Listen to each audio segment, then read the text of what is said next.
Dad perfect events. My daughter forgot to hang up the phone. I heard her say it's time for him to go to a nursing home. He's a burden. I didn't say anything, but at that moment something in me broke. I sold the house for $890,000. They came back from their business trip smiling, but there was a surprise waiting for them. The keys didn't fit the door. They found a note on the doorstep, and after reading it, they started screaming. And then I realized they wouldn't just leave it alone. This was just the beginning. My name is Carl Bennett, I'm 58 years old, and this is how I discovered my own daughter was planning to steal my life. The phone rang just as I was scraping the last of the meatloaf from my plate. Beverly's meatloaf recipe, though mine never tasted quite right without her touch. The kitchen still smelled faintly of the garlic and onions I'd sautéed earlier, mixing with the lingering scent of Beverly's lavender sachets she'd tucked in every drawer. I glanced at the caller ID and smiled despite myself. Dad, how are you holding up? Linda's voice carried that familiar warmth that always made my chest tighten with love and loneliness. I settled into Beverly's old recliner in the living room, the leather worn smooth from years of her evening reading sessions. The burgundy fabric had faded where the afternoon sun hit it through the bay window I'd built with my own hands. Oh, you know me, sweetheart. Just finished dinner and was about to watch the news. I didn't mention it was leftovers from 3 days ago, or that I'd been staring at Beverly's photo on the mantel for the better part of an hour. The silver frame caught the lamplight, making her smile seem almost alive. Are you eating enough? You know you can always order groceries online now, right? I showed you the app. The concern in her voice sounded genuine. It always did. I'm eating plenty. I interrupted gently, though I had a little scare yesterday. Forgot to turn off the burner under my coffee pot. Good thing I smelled it burning from the living room. There was a pause. I could picture her in some hotel room in Phoenix, frowning in that way she'd inherited from her mother. The same little crease between her eyebrows when she was worried about something. Dad, maybe we should talk about getting someone to check on you more regularly. Gary thinks I'm fine, Linda. Really? How's your business trip going? You're in Phoenix, right? Yes, the conference ends tomorrow. Gary's been handling most of the client meetings while I sit through these endless presentations about digital marketing trends. She laughed, but it sounded forced. Listen, Dad, I should probably get going. Gary and I have dinner plans with some potential investors. Of course, sweetheart. I love you. Love you too, Dad. Take care of yourself, okay? I heard a click, then rustling sounds. She must have dropped the phone in her purse, I thought, reaching to hang up my end. But then I heard voices muffled but clear enough through her phone's microphone. The sound quality was tinny, like listening through a wall, but every word cut through me like glass. Gary, you see how he's deteriorating? Linda's voice, no longer warm and caring, the fake sweetness had evaporated completely. He forgot to turn off the stove yesterday. What if he burns the house down? My hand froze on the receiver. Ice spread through my chest, creeping down my arms until my fingers went numb. This couldn't be happening. Not Linda, not my little girl. It's time for a nursing home, Linda. Gary's voice, cold and matter-of-fact. He's becoming a burden, and you know it. Your dad's a good man, but he can't live alone anymore. A burden. The word hit me like a physical blow. The house is worth almost $900,000 now. Linda's tone had shifted to pure calculation. The voice of someone discussing a stock portfolio with Denver's market. We could probably get $890,000, maybe more. Exactly. Gary sounded pleased, like he'd just solved a difficult math problem. We could sell it, put him somewhere decent, not too expensive, and finally buy that house in Boulder we've been looking at, the one with the mountain view. My daughter laughed, actually laughed. God, Gary, you should have seen him tonight. So grateful just to hear from me. He has no idea we're planning this. The longer we wait, the more confused he'll get. We should strike while he still trusts us completely. The phone slipped from my numb fingers, clattering onto the hardwood floor Beverly and I had installed together 23 years ago. Every board laid by my own hands, every nail driven with thoughts of our family's future. The sound echoed through the empty house like a gunshot. I sat in the sudden silence, staring at Beverly's photograph on the end table. Her eyes seemed to bore into mine with an expression I couldn't quite read. Disappointment? Warning?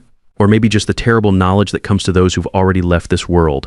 The grandfather clock in the hallway ticked steadily in the growing darkness. Beverly's 15th anniversary gift to me, its brass pendulum catching the light from the street lamp outside. Outside, the first spring crickets began their evening song in the garden Beverly had planted, and I still tended every morning. Her roses were just starting to bud, the way she'd taught them to climb the trellis I'd built against the garage wall. Something cold and hard settled in my chest, replacing the warmth I'd felt hearing my daughter's voice just moments before. My hands, weathered from decades of construction work, slowly curled into fists.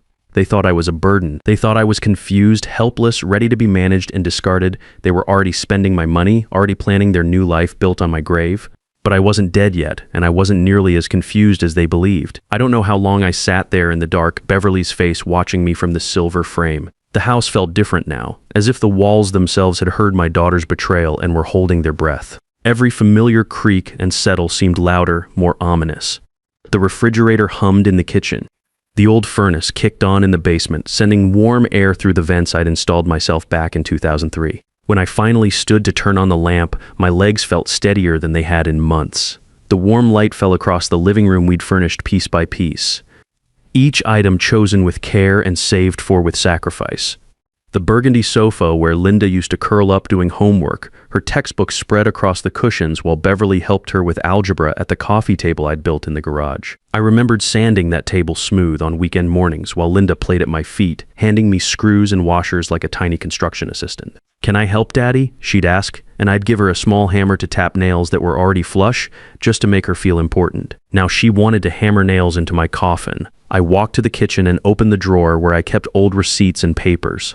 My fingers found the folder I was looking for without conscious thought. 25 years of financial records I'd never thrown away because Beverly always said, "You never know when you might need them."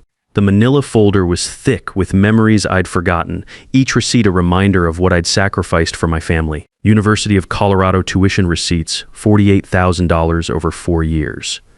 I remembered those double shifts, coming home with concrete dust in my hair and plaster under my fingernails. The overtime pay that went straight to Linda's education fund while Beverly and I ate beans and rice for dinner.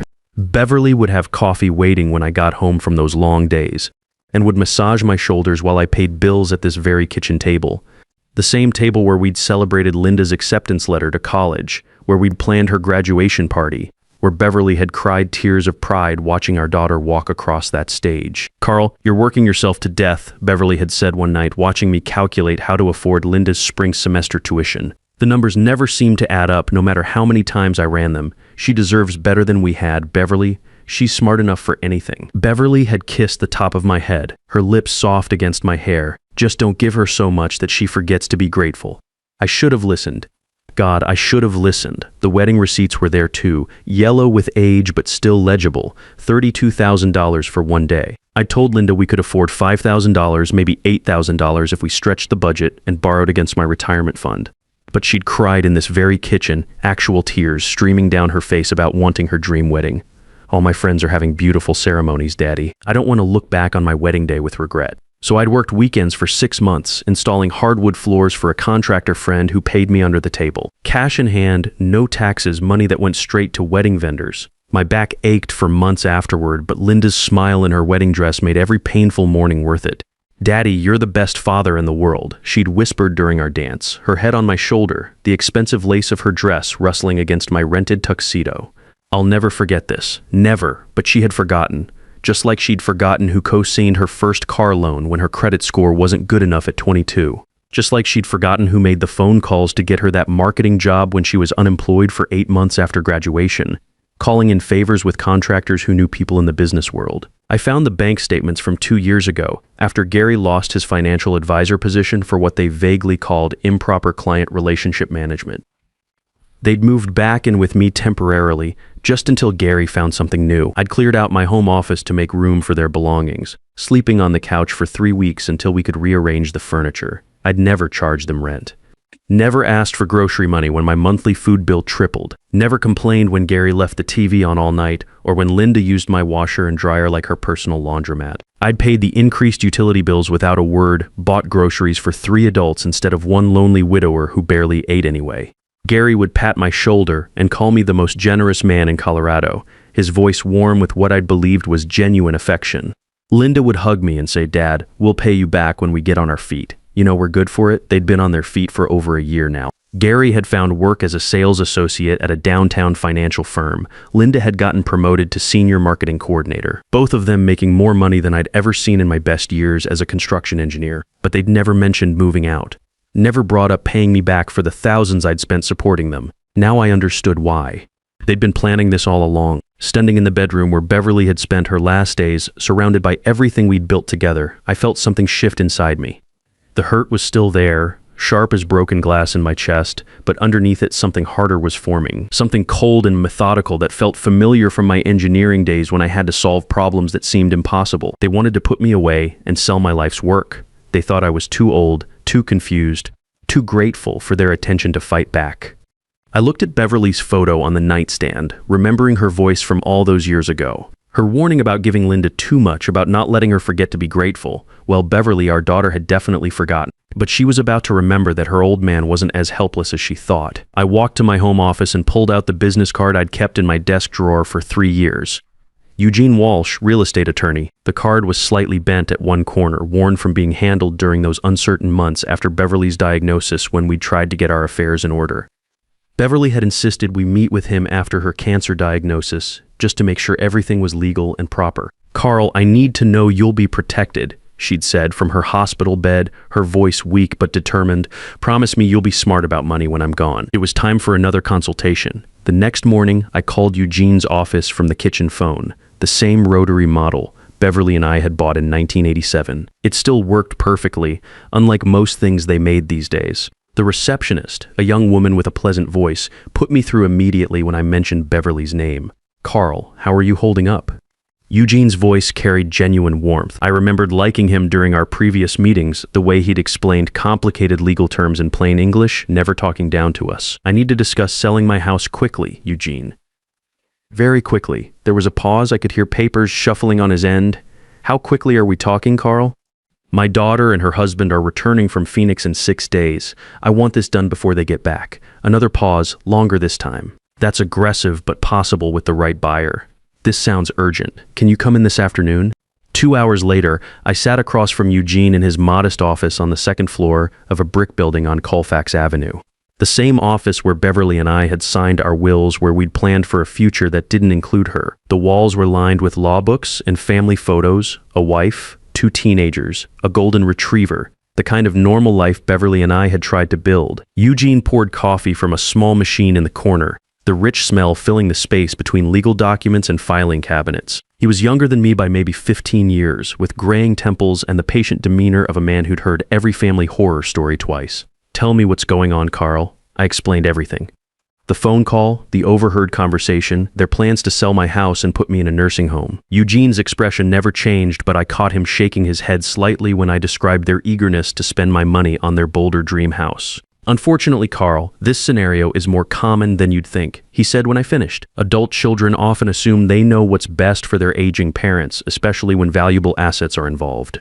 He leaned back in his leather chair, fingers steepled. "But let me be clear about something. They can't actually do anything, legally speaking. Can they? The house is titled in your name only since Beverly's passing. Correct? That's right. Beverly and I owned it jointly, but when she died, it transferred to me automatically. Then, legally speaking, your daughter and son-in-law have absolutely no claim to your property. They cannot sell it, cannot force you into a care facility, cannot make any decisions about your assets without your explicit consent." Eugene pulled a legal pad from his drawer and began making notes. "The house belongs to you, period." Relief flooded through me, followed immediately by something sharper. "So if I wanted to sell it myself, you could put it on the market tomorrow if you chose to. It's your property, your decision." Eugene looked up from his notes. "May I ask why you're considering that option?" I thought about Linda's laugh when she'd called me a burden, about Gary's cold calculation of my worth, about 25 years of sacrifice reduced to a real estate transaction. My hands clenched around the coffee cup. They think I'm helpless, confused. They think they can manage me like a piece of property.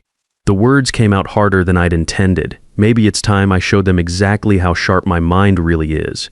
Eugene was quiet for a moment, studying my face. "Denver's housing market is incredibly strong right now, especially in your neighborhood. Properties are selling within days, often for cash offers above asking price." He paused, pen hovering over his legal pad. "If you were serious about selling quickly, before your daughter and son-in-law return from their trip, how quickly could it happen? With the right buyer, and there are plenty of investors looking for properties like yours, we could have a sale completed within a week, maybe less." Eugene leaned forward. "But Carl, this is a major decision. Once you sell, there's no going back." I looked around his office, at the family photos on his desk, at the law books lining the walls.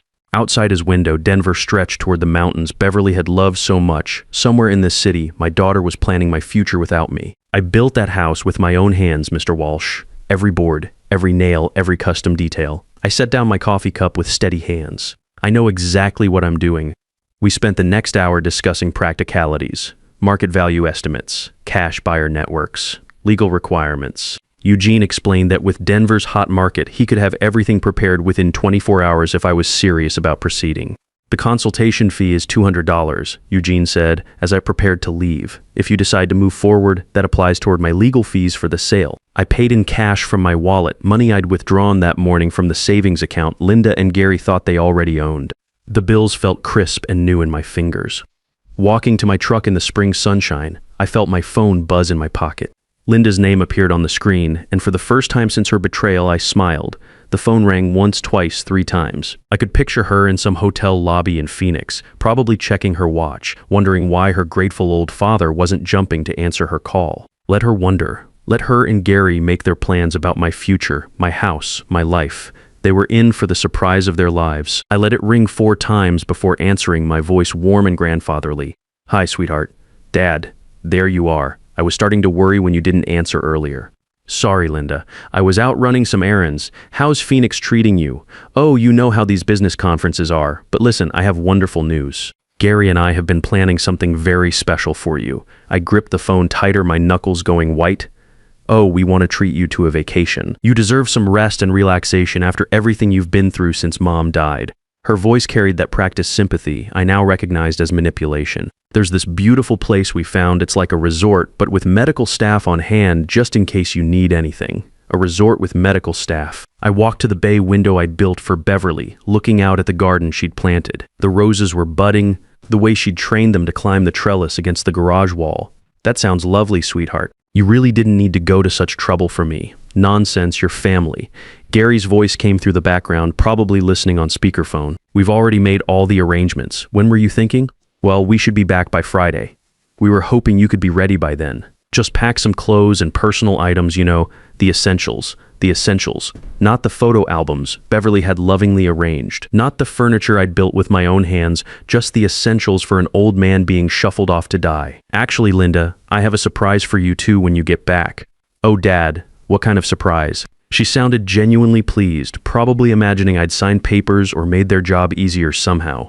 "It's something I've been working on since our last conversation. I think you'll be very surprised. You're so sweet, Dad. We'll talk about everything when we get home, get some rest, and we'll take care of everything else. Sweet." She called me sweet while planning to steal my life. "I love you, sweetheart. Love you too, Dad. See you Friday."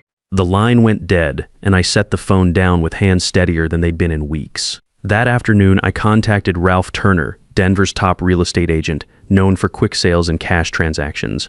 His office was in a gleaming high-rise downtown, all glass and steel efficiency. Within 24 hours, Ralph had 3 serious cash buyers interested.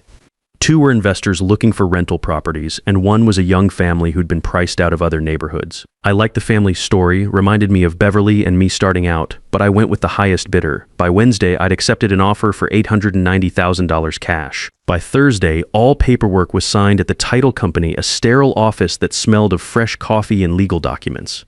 The notary, a middle-aged woman with kind eyes, walked me through each signature with the thoroughness that made me feel confident in my decision. Friday morning, I packed a single suitcase and drove to Sunset Manor Apartments, where I'd rented a furnished 1-bedroom under a 6-month lease. The building was modern but comfortable, designed for seniors with a community center and well-maintained grounds. Mrs. Carol Jenkins, the property manager, had been accommodating when I'd explained I needed immediate occupancy. "Cash deposit is perfectly fine, Mr. Bennett. When would you like to move in today?" I'd paid 6 months in advance, nearly $9,000 that would have seemed impossible to spend casually just 2 weeks ago. Before leaving my house for the last time, I called Eddie's 24-hour locksmith. "I need all my door locks changed today. It's urgent." Eddie arrived within 2 hours in a van full of tools and hardware, a man in his 50s who'd clearly seen every kind of lock emergency Denver had to offer. "Security issue, sir?" he asked, studying my front door. "New ownership situation? Better safe than sorry." He nodded like he'd heard it before and got to work. I watched him remove the locks I'd installed 15 years ago. The brass hardware Beverly had picked out because it matched our door knocker. "These are quality locks," Eddie commented as he worked. "Somebody knew what they were doing when they installed them."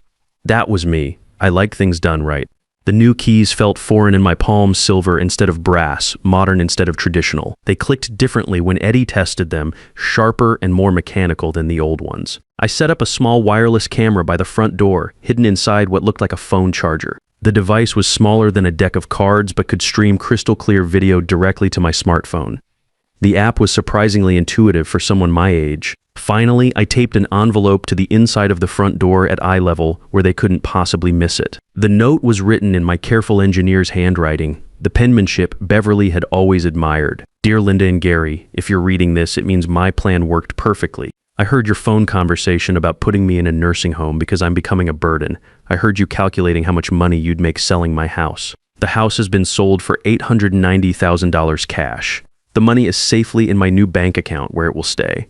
I've moved to a place where I'm appreciated, not tolerated. Your belongings have been packed and are being stored at Denver Moving and Storage on Colfax Avenue.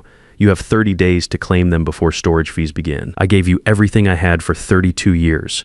You repaid me by planning to warehouse me so you could steal my life's work. I hope the lesson was worth the cost. Love, Dad. I locked the house with my new keys one final time and drove to my apartment. At 5:15 p.m., my phone buzzed with motion detection. A black SUV, Gary's car, pulled into the driveway of my former house. My heart hammered as I watched the screen. Linda stepped out first, stretching after the long drive from Phoenix. Gary emerged from the driver's side, pulling their suitcases from the back. They moved with the casual confidence of people coming home to claim their inheritance. I watched them approach the front door, Linda fishing her keys from her purse while Gary set the luggage down. She inserted her key into the lock I'd had changed just yesterday. The key didn't turn. Linda frowned, examining her key ring like it had betrayed her. She tried again, jiggling the key with growing frustration. That's weird. My key's not working. Gary stepped closer, his expression shifting from tired to concerned. Let me try the back door. I watched him disappear around the side of the house while Linda continued struggling with the front lock. Her business suit wrinkled from travel. When Gary returned 3 minutes later, his face had darkened with alarm. Back door's locked too, and the garage remote isn't working. His voice carried the edge of panic I'd hoped to hear. Linda, someone changed these locks. What? That's impossible. Dad doesn't even know any locksmiths. Gary studied the front door more carefully, his financial advisor's mind finally recognizing trouble when he saw it. These are brand new locks. This isn't an accident. Linda pulled out her phone with shaking fingers. I'm calling Dad. She tried my old landline, the number I'd disconnected 3 days ago. After several rings, her face crumpled with confusion. No answer. It's not even going to voicemail. Try his cell phone. He doesn't have a cell phone, remember? We talked about getting him one for emergencies. Gary was examining windows now, his earlier confidence completely evaporated there. That one's unlocked. I can boost you up. I watched my daughter climb through the kitchen window I'd deliberately left unlatched, her business suit catching on the frame. She disappeared inside, and moments later, the front door opened from within. Gary entered with their suitcases, and both of them stopped dead when they saw the white envelope taped to the door at eye level. Linda's hand trembled as she pulled down the envelope with her name and Gary's written in my careful script. I leaned forward in my apartment chair, phone clutched in both hands. As she tore open the seal, her eyes moved across my words, Gary reading over her shoulder. I watched their faces change from confusion to shock, to disbelief to horror. He sold the house. Linda's voice rose to a near shriek. How could he do this to us? Gary snatched the note from her hands, reading it again as if the words might change. That manipulative old bastard. He was playing us the whole time. 890,000. Linda was crying now, her carefully applied makeup streaking down her cheeks. He kept it all. That money was supposed to be our future. Your future? Gary snapped, his mask of devoted son-in-law finally slipping. This is your father, Linda. You should have handled this better, my fault. You're the one who said he was becoming a burden. They were fighting in my living room about being homeless, just as they'd planned to make me homeless in their nursing home. The beautiful irony wasn't lost on me. I turned off the camera feed. I'd seen enough. Walking to my small kitchen, I opened the bottle of Beverly's favorite wine I'd saved from the house. A 2018 Bordeaux we'd been saving for a special occasion that never came. I poured myself a glass and raised it toward Beverly's photo, already positioned on my new nightstand. To you, my love, justice served. The wine tasted like victory. They'd learned what happens when you bite the hand that feeds you. 6 months later, I was settled into my new life at Sunset Manor. I'd made friends with other residents, joined the weekly poker game, even started dating a lovely widow named Helen, who appreciated a man who could fix things around her apartment. Linda had tried calling a few times, but I'd changed my number. For the first time since Beverly's death, I felt completely free. I was no longer anyone's burden. I was my own man again, with my own money, my own choices, and my own future stretching ahead like an open road. Carl Bennett had left the building, and he was never coming back. Sometimes the people who call you a burden are the ones who've been living off your generosity for years, and the moment you stop carrying them, they finally understand who the real burden was. Family isn't about blood or obligation. It's about respect and love freely given. When that respect is gone, sometimes the most loving thing you can do is set them free to face the consequences of their choices.